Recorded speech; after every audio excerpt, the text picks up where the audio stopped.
Welcome to A Dram of Outlander. This is Desiree, your podcaster and the writer for adramofOutlander.com for all things Outlander, from the Dinah Gabaldon book series to the Starz TV series and everything in between. This is The Scottish Prisoner, episode 74, week 6. Hello there. I think we should just dive on in. Chapter 11, Vulgar Curiosity. John woke from a dream. He was in a duello against Edward Twelvetrees. Remember the Twelvetrees boys? Hal had killed one, and there were two left. He knows it has to do with Hal killing Nathaniel, Edward's brother, in a duel. John was away to Aberdeen when the duel occurred after their father died. He didn't know about the duel at the time, or the cause. The dream had stayed with him through breakfast. He went to walk in the garden to clear his head. Only a few minutes in, and Minnie came out with a basket and pruning shears over her arm. They walked together and chatted about the boys and Hal's head. He'd had a headache the night before and occasionally suffered from depression or low spirits, or the megrims, as Diana had put it. Megrims. That's such an interesting word. John still couldn't get the duel out of his thoughts. He rashly asked if Hal had discussed Esme with her. Minnie answered yes, and everything or so, I suppose. Why? John responds, vulgar curiosity. He was young when they wed, and he didn't know her well. He remembered the big wedding, and he apologizes to Minnie for not being at their wedding. Minnie is about as down-to-earth, wickedly funny, and smart as they come. Here's her response to John. So am I, she said, dimpling on one side.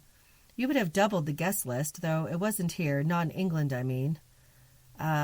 Private affair, I take it? Rather.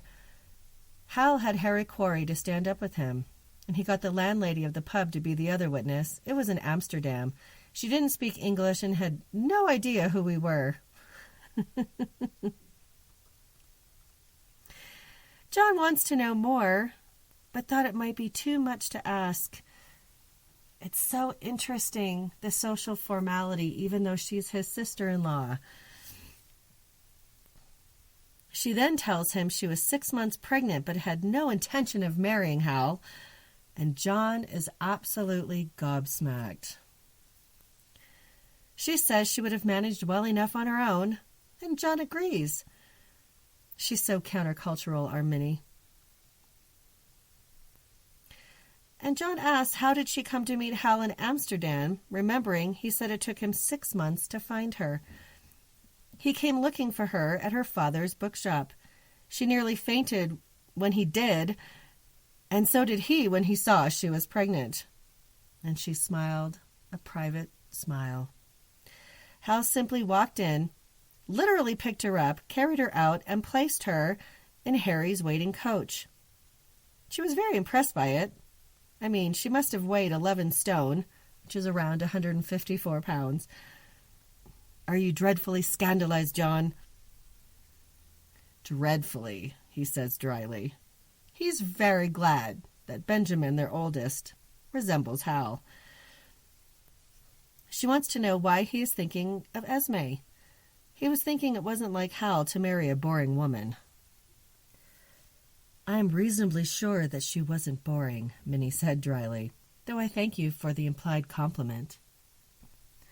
They discuss Esme's character, self-loving, narcissistic, anxious, but not stupid. Did she have an affair with Nathaniel Twelvetrees because she was really interested in him? Or was it to regain Hal's attention? The latter, Minnie says. Hal doesn't think so, but Minnie told him that's exactly what it was. She loved him, you know, she said, and her mouth tightened a little. He left her to distraction, but it wasn't enough for her. She was one of those spoilt girls for whom no amount of devotion is ever enough. But she did love him. I read her letters. She looked up at him. He doesn't know that, by the way. She knows John will keep her confidence, or she wouldn't have ever said, and she doesn't want him fighting another duel. John thinks Minnie must have found another admirer in Esme's letters, but Hal did not. Minnie notices a pest in the garden and then brings up Jamie Fraser. "This Mr. Fraser of yours, well, he's not actually mine." She shot him a glance. She wants to know if he's dependable.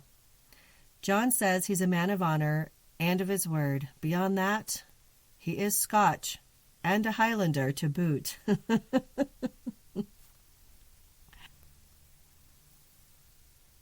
Meaning what? She was interested, one brow arched upward. Is he such a savage as people say Highlanders are? Because if so, he apes the gentleman to an amazing degree. "James Fraser apes nothing," he assured her, feeling an obscure sense of offense on Fraser's behalf. "He is, or was, a landed gentleman, and one of breeding, with substantial property and tenants. What I meant is that he hesitated, not quite sure how to put it into words. "A sense of himself that is quite separate from what society demands. He is inclined to make his own rules." And Minnie says, "No wonder Hal likes him." It's such of interest to me, the layers of language and how the communication is on multiple levels and not really what it seems. And even though they're family, they still keep this cloak and dagger-esque feel to what they're doing. There's always something hidden. She says Hal does indeed like Jamie and feels guilty for putting him to use. So does John. She says Jamie is fortunate to have John for a friend. I doubt he recognizes his good fortune. There's so much humor in this. She assures him Hal won't allow him to come to any harm. And if they are successful, Hal might be able to get him pardoned, and he could be a free man, even go back to his home. And John felt his stock too tightly at the thought. And he mentions his valet, Tom Byrd. Intro, new character. He's important in the Lord John series. She wondered if Jamie would translate the page of Erse faithfully. Why, she asked of his dependability. She had no reason to think he wouldn't translate it properly. Just a thought. Asks if John knows about her father. She says she saw the occasional Jacobite document in French or Latin, a few in English, and even fewer in Erse. They all had some clue that would tell the reader this wasn't just an order for wine or something else. The white rose of the Stuarts was often mentioned. John did see. For a vertiginous instant he saw as clearly as though the scene had sprung from the earth at his feet. The face of the man he had shot on Culloden Moor, his eyes dark, and the white cockade in his bonnet stark in the dying light of evening. Minnie did not notice John's momentary distraction. And vertiginous means dizzying. And Minnie kept on talking. She noticed a phrase on the sheet that looked like white rose. Jamie put the word rose in his translation, but not white. Maybe he missed it because Irish is different from Scots Gaelic. She means if it was there. They turned back toward the house. John was thinking of all this implied. If Jamie deliberately left it out, then he was covering to protect friends in the cause. If so, then that raised two questions. To wit, had Siverley a Jacobite connection, and what else might Jamie Fraser have left out? Only one way to find out, he said. I'll ask him carefully. Minnie is by far smarter than the average bear, isn't she? And she also ran documents for her father. She was a spy. She and Jamie have a history. She cleverly left that out, though.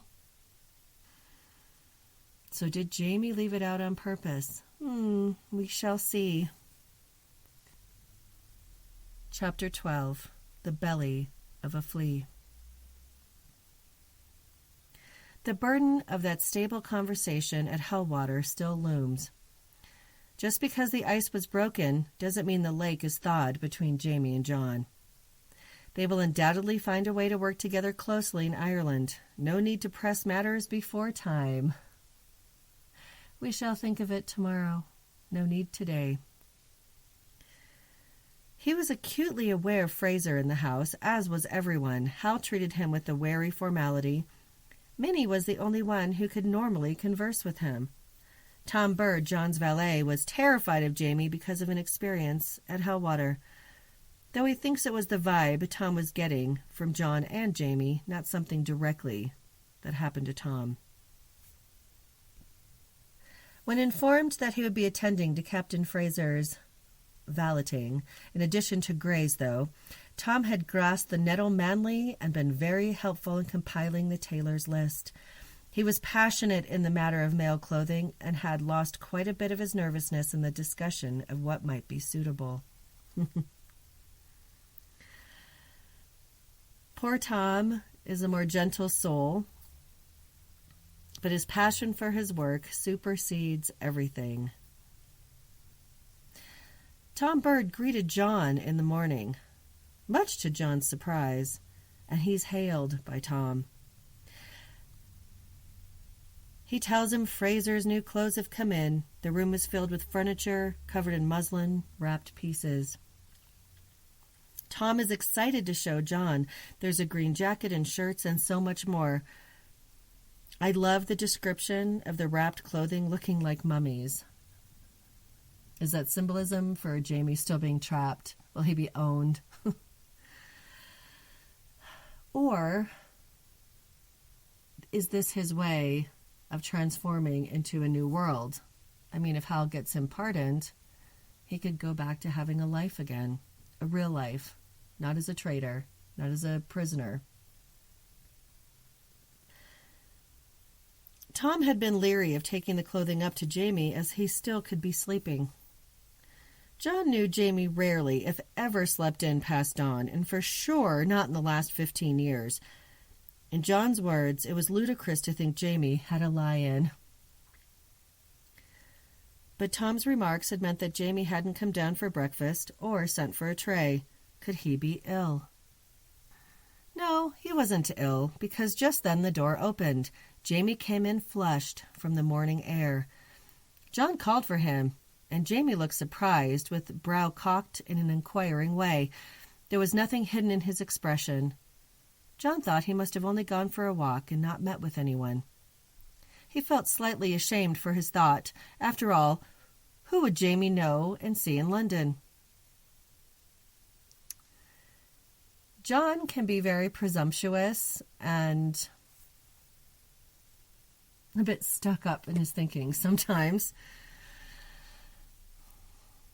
Why would Jamie not know someone in London, even all these years later? He probably does. John shows off the clothing Tom had unwrapped. I imagine him using a salesman-like arm gesture to do so, and it's all fabulous as he sweeps his arm across. Tom is so pleased he forgets to be nervous around Jamie. "Would you look at this, sir?" Tom said, so pleased with the garments that he momentarily overcame his nervousness of Fraser. "I've never seen a colour in me life, but it'll suit you prime." To Gray's surprise, Fraser smiled back, almost shyly. "I've seen it before," he said, and put out a hand to stroke the fabric. "In France, Couleur Puce it was called. The Duke d'Orléans had a suit made of it, and very proud of it he was too." Tom was very surprised at a prisoner knowing French dukes. Zut alors! And how he says puce, P-use. Jamie laughs at Tom's inquiry. What's a P-use then? Is what Tom asks. Jamie's laugh gave John a small burst of pleasure. A flea, Fraser told Tom. The whole of the name means the color of the belly of a flea, but that's a bit much, even for the French. Really? Who would name a color after the belly of a flea? Only the French, probably. Tom wants to know if a pucelle is an itty-bitty flea. Jamie doesn't think so, and Gray's humored by this and asked Tom where he'd heard the word. Apparently, Colonel Quarry had asked if Tom knew a word that rhymed with it. He only came up with usual. Though not happy with that response, Quarry wrote in his book, just in case. John explains how Quarry writes poetry. It's an individual style of verse. Here's Jamie's response. I know. Fraser said to Gray's utter astonishment. He asked me once if I could think of a suitable rhyme for virgin. He did. When? At Ardsmuir. Fraser said with no apparent emotion, from which Gray concluded that Harry hadn't actually shown the Scot any of his poetry. Over dinner? I couldn't bring anything in mind to save sturgeon, though. He did not bother writing that one down, he added, turning to Tom. There was a good deal of brandy drunk. Oh, yes, virgin, sturgeon. Not a good combo for erotic poems, though I dare say it might be superior to foaming vaginas. That's for sure. Gray explains that pucelle means virgin in French, and maybe Corey had switched from English trying to work it all out. Jamie made an amused sound. Tom was frowning in thought. Have French virgins got fleas, do you think? Have French virgins got fleas, do you think? I've never met a French woman I felt I could ask, Gray said. But I have met a good many fleas, and they tend not to be respecters of persons, let alone of purity.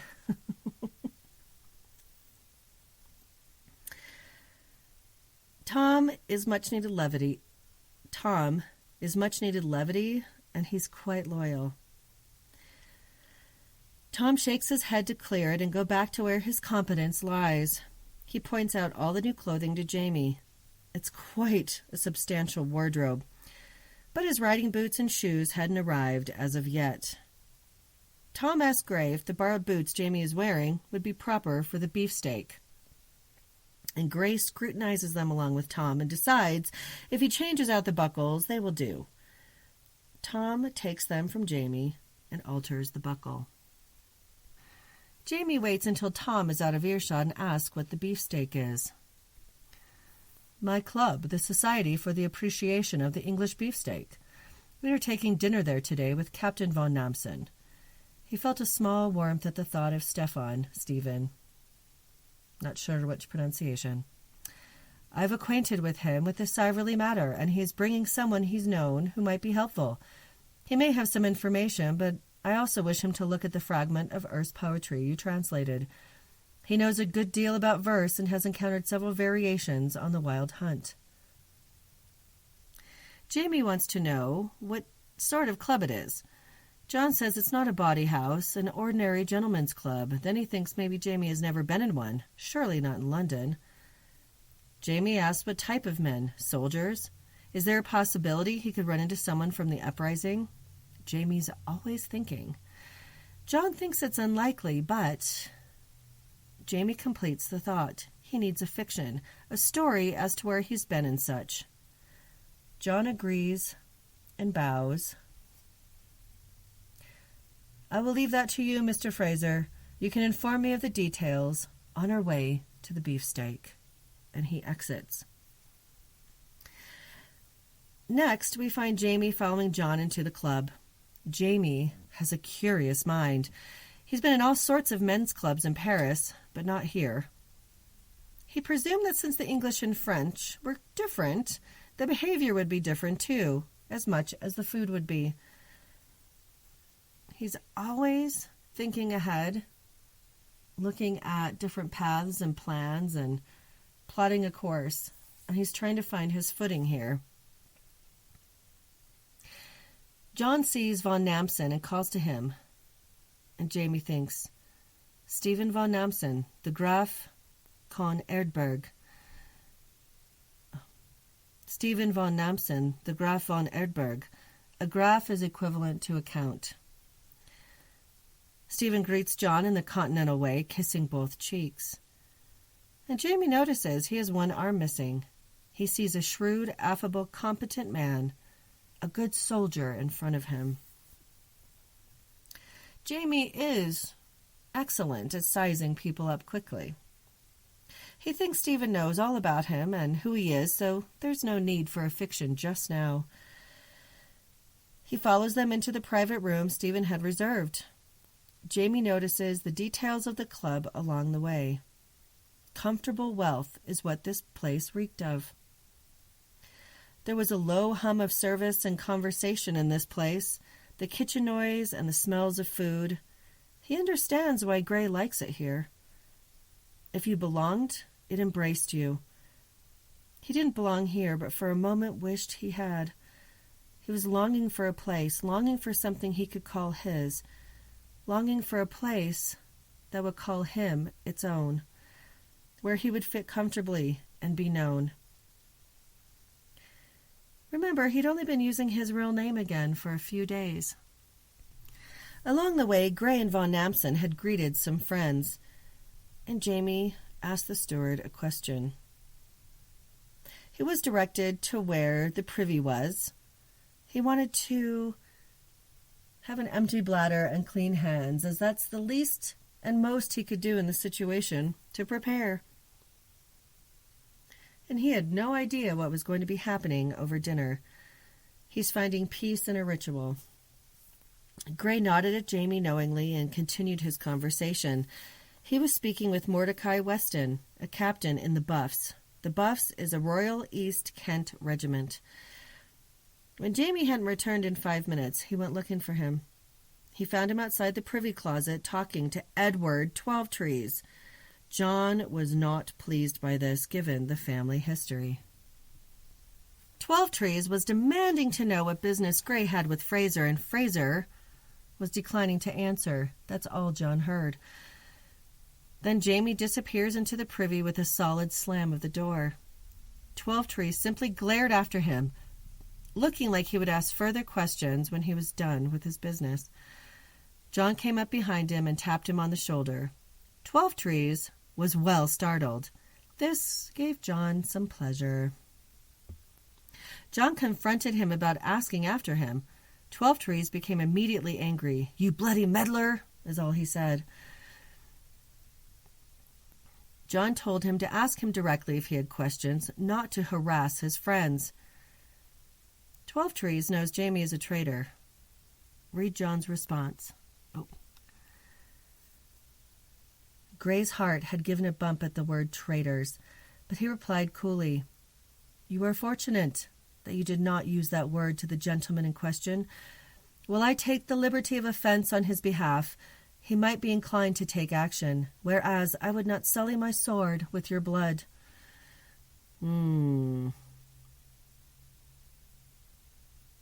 Twelvetrees wants to complain about Jamie being a guest, and he shoves past Gray, walking away. Gray was wondering how Twelvetrees knew Jamie. Maybe he didn't, and he had asked his name and found out that he was a guest of Gray's. That made sense. What didn't make sense, Twelvetrees also could have remembered Jamie's name from the uprising, and his Scottish accent.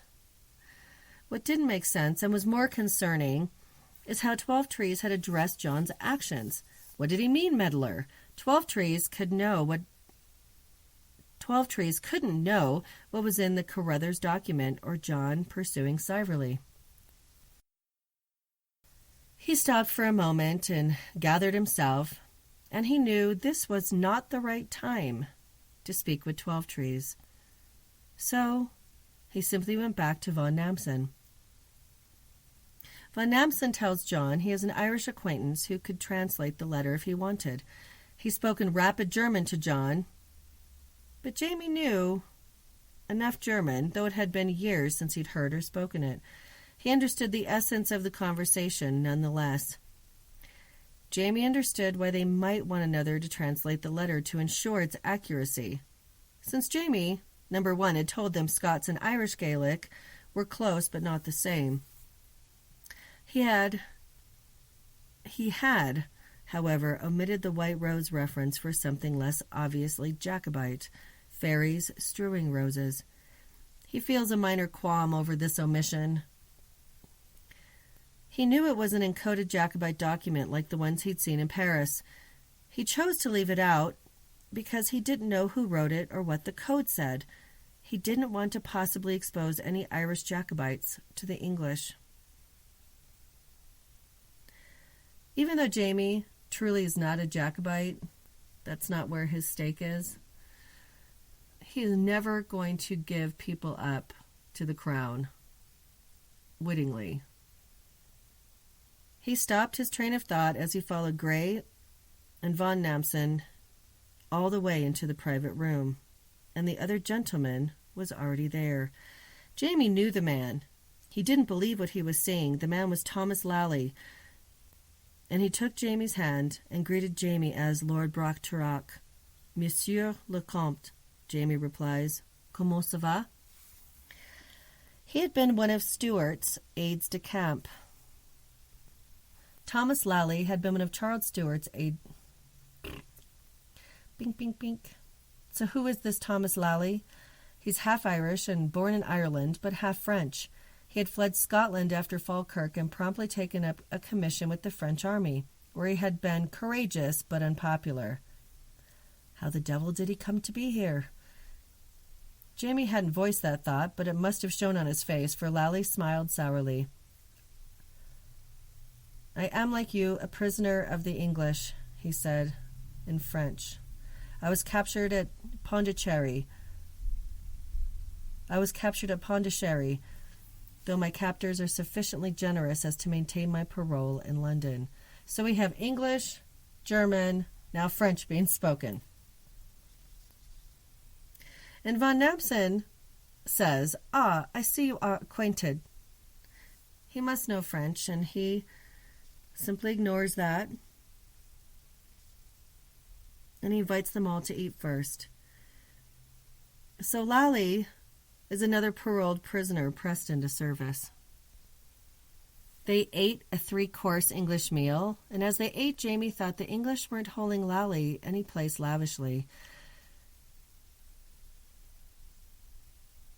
And as they ate, Jamie thought the English couldn't be holding Lally any place that was lavish. He was 20 years older than Jamie, but looked far more so. His skin was weathered, he was half-toothless, he had deep furrows and hollowed cheeks. He didn't wear a uniform, and his suit, though clean, was out of date. And Jamie also learns that Lally's case was more complicated than his own. While he was imprisoned by the English, he was charged with treason by the French. And Lally desperately wanted to go back to France and be tried there so he could clear his name.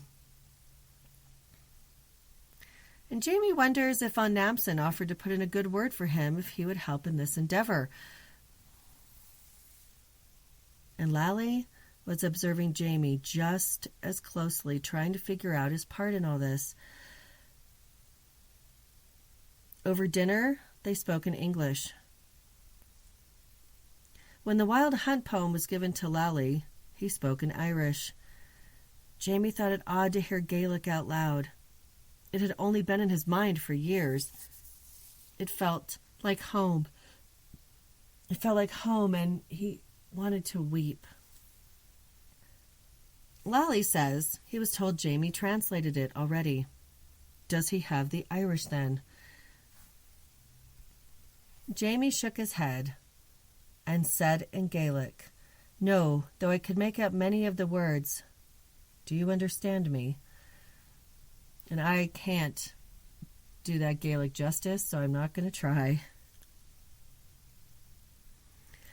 Lally smiled at Jamie and said something that sounded like, "Your tongue blooms with flowers." And von Nampson asks if they speak each other's tongue. It sounds very much the same to him. Jamie says it's like an Italian speaking to a Spaniard, but they might be able to make it work. John assures Lally he and his brother would be grateful for his help. So that was it. Hal would be the one to put in a good word if this worked out on Lally's behalf. Maybe or maybe not. He would give a full translation. Jamie was eyeing him. They brought paper and pen for Lally to write the translation. Gray and von Nampson moved to the other side of the room to give him room to work. He asked Jamie some questions and began. He and Jamie conferred mostly in English, but reverted to their own tongues under the watchful eye of Gray. Lally asked Jamie if he'd left anything out. Deliberately is what Jamie thought he asked. And he speaks in Gaelic, and he says, "I spoke faithfully, but here," he put his finger on the line about the white rose, "I spoke short." Lally's eyes flicked to his, then back to the sheet, but the Comte didn't change his expression. And he says, "Yes, I think you were right about that one," casually in English. He gives Jamie paper and a quill, and he wants him to write down his translation so they can confer and make it easier to make sure that they are as accurate as possible. And finally, Lally wrote a clean translation without the white roses mentioned either. So he left out the same critical fact that Jamie had. He handed the final copy to John, hoping it would be useful. John thanks him and asks if he'd seen this type of writing before. He says it's common in Ireland. "You have not seen it in any other context?" "No, my lord," he says. John thanks him again and puts the paper in his pocket, and he and Jamie leave. They walk back to Argus House. The weather was beautiful, and he decided to forego mentioning 12trees until he speaks to Hal about it. But as they reach the house, he asked Jamie if Lally had made a fair translation. "I'm quite sure he did it to the best of his ability, my lord." Ability is such an interesting word, is it not? His ability to disclose, his ability to translate, his ability and desire to keep unknown Jacobites safe. Quite interesting. So that's these two chapters. It's getting quite a web going on. Minnie is involved, Hal is involved, John, Jamie, von Nampson, now this Lally. We get to meet Tom Byrd, the valet, or some might say valet. The English tend to use French words and say them differently. I think it has to do with their long and battled ways and not liking each other and fighting over the centuries. It's tenuous at best between the French and English at this time. So I will say valet, but it could also be said valet. Tom Byrd is a charming character, and he's very meaningful to John. We can see this web being woven here. And where does Cy really fit into this? Why would Carruthers have a Jacobite document? And it fascinates me that both Jamie and Lally would leave out something as important as saying for sure that this is a Jacobite coded document. Was Lally trying to protect Jamie in some way because Jamie had omitted it? We just don't know the depth of where this goes yet. They will be off to Ireland soon, and it will get wild when we get there. So I started looking ahead to Drums of Autumn to anticipate what the read-along will look like after Season 3 airs. Well, to the best of my judgment, it's going to take approximately 8.5 to 9 months for the read-along. We're looking at somewhere between 35 and 40 episodes. The book is over 1,000 pages. And I started looking at the other books. And when we get to A Breath of Snow and Ashes, it's a 1,400-page book. And I was thinking, that could easily be 10 months, 11-month read-along. So we're going to have to strap on for the long ride when we get to those books. I'm a planner, so I'm looking ahead. So I think when it comes to the Drums of Autumn read-along, it will probably start on New Year's Day, 2018, because Season 3 will finish airing during the holiday season, and starting the read-along near Christmas or right before Christmas would probably not be wise with how busy everyone will be. So, where do you find a Dram of Outlander so you can participate and talk to others about the series and the read-alongs, etc.? On Facebook, it's a Dram of Outlander page. You can also ask to join the private group, A Dram of Outlander. On Instagram and Twitter, it's Dram of Outlander. And the website is adramofoutlander.com. How can you support the podcast? I know I say these things every single week, but I might have new listeners every single week. Go to the social media pages and follow or like. Share the podcast. Share the website. Please go to iTunes if you listen there and leave a review. That's really helpful to me. Send me an email to adramofoutlander@gmail.com or leave me a comment on the website or on social media. Heck, you can even call in to 719-425-9444 and leave a voicemail message that I can use in a future podcast. You can ask questions, leave comments, theories, whatever you want to do. And I did have somebody ask where all the YouTube episodes are. Well, there was a glitch in my service for the podcast, and all the Voyager episodes are not uploaded to YouTube. I have to go through and convert them all and upload them. So if you were listening to the podcast through there, Voyager, all the podcasts are on the website to download directly on the podcast Listen Directly page. Or you can look in iTunes or Stitcher or Google Play for those as well. I will get them up at some point. It's a pretty big undertaking. I also had somebody leave me a message asking where my Outlander read-along is, and I started with Voyager. So at some point, I will do Outlander and Dragonfly and Amber. I can't give you a timeline on that.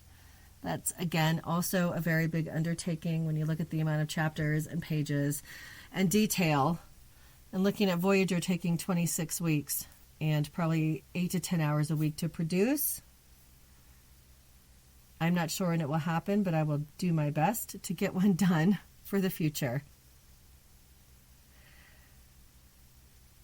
And the other way you can support the podcast is you can do financial support through patreon.com/adramofoutlander for a small monthly donation, or you can contact me to do a one-time donation, and Everything and all these things are so appreciated.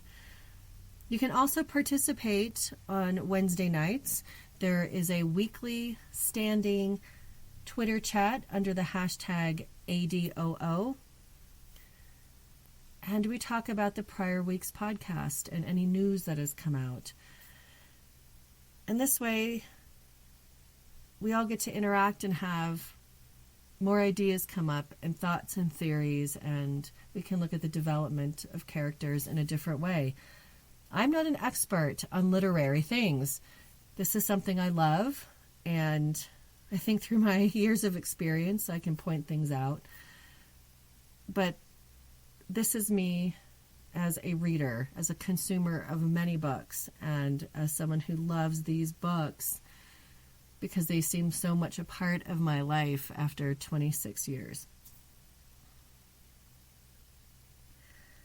So on that note, please have a fantastic week ahead, and until next time, slán je va.